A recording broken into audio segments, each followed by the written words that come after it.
ಮೊದಲನೆಯ ವಾಚನ ಇಬ್ರಿಯರಿಗೆ ಬರೆದ ಪತ್ರದಿಂದ ವಾಚನ. ಅಧ್ಯಾಯ 12, ವಚನಗಳು 18, 19, 21ರಿಂದ 24. ಸಹೋದರರೇ, ನೀವು ಇಸ್ರಾಯೇಲರಂತೆ ಮುಟ್ಟಬಹುದಾದ ಸಿನಾಯ್ ಬೆಟ್ಟಕ್ಕೆ ಬಂದಿಲ್ಲ.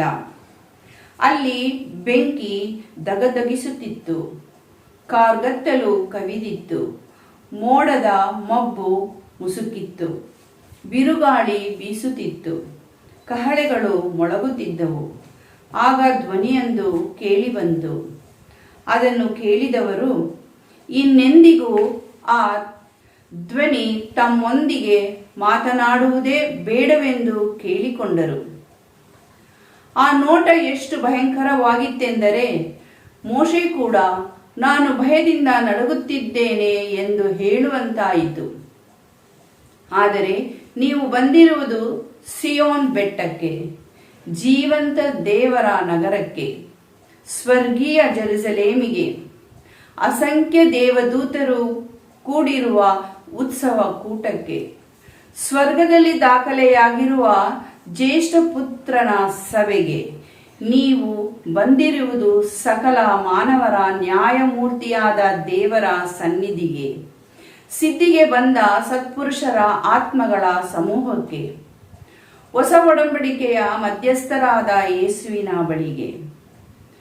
ಹೇಬೇಲನ ರಕ್ತಕ್ಕಿಂತಲೂ ಅಮೋಘವಾಗಿ ಮೊರೆಯಿಡುವ ಪ್ರೋಕ್ಷಣ ರಕ್ತದ ಬಳಿಗೆ ನೀವು ಬಂದಿದ್ದೀರಿ. ಪ್ರಭುವಿನ ವಾಕ್ಯ. ದೇವರಿಗೆ ಕೃತಜ್ಞತೆ ಸಲ್ಲಲಿ. ಕೀರ್ತನೆ. ಶ್ಲೋಕ. ನಿನ್ನಚಲ ಪ್ರೀತಿಯನ್ನು ದೇವ ಸ್ಮರಿಸುವೆವು, ನಿನ್ನ ಮಹದಾಲಯದೊಳು ಅದನ್ನು ಧ್ಯಾನಿಸುವೆವು. ಸರ್ವಸ್ತುತಿಗೆ ಪಾತ್ರ ಪ್ರಭುವು ಪರಮೋನ್ನತ, ದೇವನಗರದಲ್ಲಿ ಆತನ ಪವಿತ್ರ ಪರ್ವತ.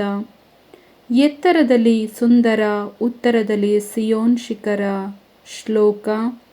ನಿನ್ನಚಲ ಪ್ರೀತಿಯನ್ನು ದೇವ ಸ್ಮರಿಸುವೆವು, ನಿನ್ನ ಮಹದಾಲಯದೊಳು ಅದನ್ನು ಧ್ಯಾನಿಸುವೆವು.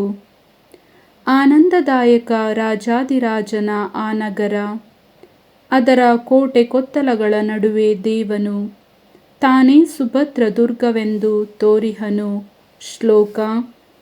ನಿನ್ನಚಲ ಪ್ರೀತಿಯನ್ನು ದೇವ ಸ್ಮರಿಸುವೆವು, ನಿನ್ನ ಮಹದಾಲಯದೊಳು ಅದನ್ನು ಧ್ಯಾನಿಸುವೆವು. ಕಿವಿಯಾರೆ ಕೇಳಿದಂತೆಯೇ ಕಣ್ಣಾರೆ ಕಂಡೆವು, ಸರ್ವಶಕ್ತ ಪ್ರಭುವನ್ನು ದೇವನಗರದಲ್ಲಿ ಕಂಡೆವು. ನಿನ್ನಚಲ ಪ್ರೀತಿಯನ್ನು ದೇವ ಸ್ಮರಿಸುವೆವು, ನಿನ್ನ ಮಹದಾಲಯದೊಳು ಅದನ್ನು ಧ್ಯಾನಿಸುವೆವು. ಶ್ಲೋಕ. ನಿನ್ನಚಲ ಪ್ರೀತಿಯನ್ನು ದೇವ ಸ್ಮರಿಸುವೆವು, ನಿನ್ನ ಮಹದಾಲಯದೊಳು ಅದನ್ನು ಧ್ಯಾನಿಸುವೆವು. ನಿನ್ನ ನಾಮದಂತೆ ನಿನ್ನ ಹೊಗಳಿಕೆ ಮುಟ್ಟುತ್ತದೆ ಜಗದ ಎಲ್ಲೆ ಎಲ್ಲೆಗೆ. ದೇವ, ನೀತಿಭರಿತ ನಿನ್ನ ಆಳ್ವಿಕೆ. ಶ್ಲೋಕ. ನಿನ್ನಚಲ ಪ್ರೀತಿಯನ್ನು ದೇವ ಸ್ಮರಿಸುವೆವು, ನಿನ್ನ ಮಹದಾಲಯದೊಳು ಅದನ್ನು ಧ್ಯಾನಿಸುವೆವು. ಘೋಷಣೆ. Alleluia, alleluia. ನಿನ್ನ ಶಾಸ್ತ್ರದ ಮಹಿಮೆಯನ್ನು ಅರಿಯುವಂತೆ ನನ್ನ ಕಣ್ಗಳಿಂದ ನೀ ತೆಗೆದುಬಿಡು ಅಂದತೆ. ಅಲ್ಲೆಲೂಯ.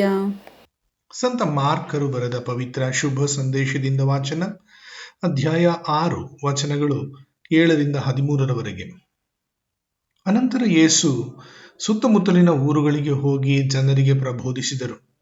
ಇದಲ್ಲದೆ 12 ಮಂದಿ ಶಿಷ್ಯರನ್ನು ಕರೆದು ಅವರಿಗೆ ದೆವ್ವ ಬಿಡಿಸುವ ಅಧಿಕಾರವನ್ನಿತ್ತು ಅವರನ್ನು ಇಬ್ಬಿಬ್ಬರನ್ನಾಗಿ ಕಳುಹಿಸುವಾಗ, ಪ್ರಯಾಣ ದಂಡವೊಂದನ್ನು ಹೊರತು ಇನ್ನೇನನ್ನೂ ತೆಗೆದುಕೊಂಡು ಹೋಗಬೇಡಿ. ಬುತ್ತಿ, ಜೋಳಿಗೆ, ಜೇಬಿನಲ್ಲಿ ಹಣ ಯಾವುದು ಬೇಡ. ಪಾದರಕ್ಷೆಯನ್ನು ಮೆಟ್ಟಿಕೊಂಡರೆ ಸಾಕು. 2 ಅಂಗಿಗಳನ್ನು ತೊಟ್ಟುಕೊಳ್ಳಬೇಡಿ ಎಂದು ಅಪ್ಪಣೆ ಮಾಡಿದರು. ಇದಲ್ಲದೆ ನೀವು ಯಾವುದೇ ಒಂದು ಊರಿಗೆ ಹೋದಾಗ ಆ ಊರನ್ನು ಬಿಡುವವರೆಗೂ ಆತಿಥ್ಯ ನೀಡುವ ಯಾವುದಾದರೂ ಒಂದು ಮನೆಯಲ್ಲೇ ಉಳಿದುಕೊಳ್ಳಿ. ಯಾವುದೇ ಊರಿನ ಜನರು ನಿಮ್ಮನ್ನು ಸ್ವಾಗತಿಸದೆಯೂ ನಿಮ್ಮ ಬೋಧನೆಗೆ ಕಿವಿಗೊಡದೆಯೂ ಹೋದರೆ ಆ ಊರನ್ನು ಬಿಟ್ಟು ಹೋಗುವಾಗ ನಿಮ್ಮ ಪಾದಕ್ಕೆ ಹತ್ತಿದ ಧೂಳನ್ನು ಕೂಡ ಝಾಡಿಸಿಬಿಡಿ. ಅವರ ವಿರುದ್ಧ ಅದು ಸಾಕ್ಷಿಯಾಗಿರಲಿ ಎಂದರು. ಶಿಷ್ಯರು ಹೊರಟು ಹೋಗಿ ಪಶ್ಚಾತ್ತಾಪಪಟ್ಟು ಪಾಪಕ್ಕೆ ವಿಮುಖರಾಗಿ ದೇವರಿಗೆ ಅಭಿಮುಖರಾಗಿರಿ ಎಂದು ಜನರಿಗೆ ಸಾರಿ ಹೇಳಿದರು. ದೆವ್ವ ಹಿಡಿದಿದ್ದ ಅನೇಕರಿಂದ ದೆವ್ವಗಳನ್ನು ಹೊರಗಟ್ಟಿದರು. ತೈಲ ಲೇಪನ ಮಾಡಿ ಅನೇಕ ರೋಗಿಗಳನ್ನು ಗುಣಪಡಿಸಿದರು. ಪ್ರಭುವಿನ ಶುಭ ಸಂದೇಶ. ಕ್ರಿಸ್ತರೇ ನಿಮಗೆ ಸ್ತುತಿ ಸಲ್ಲಲಿ.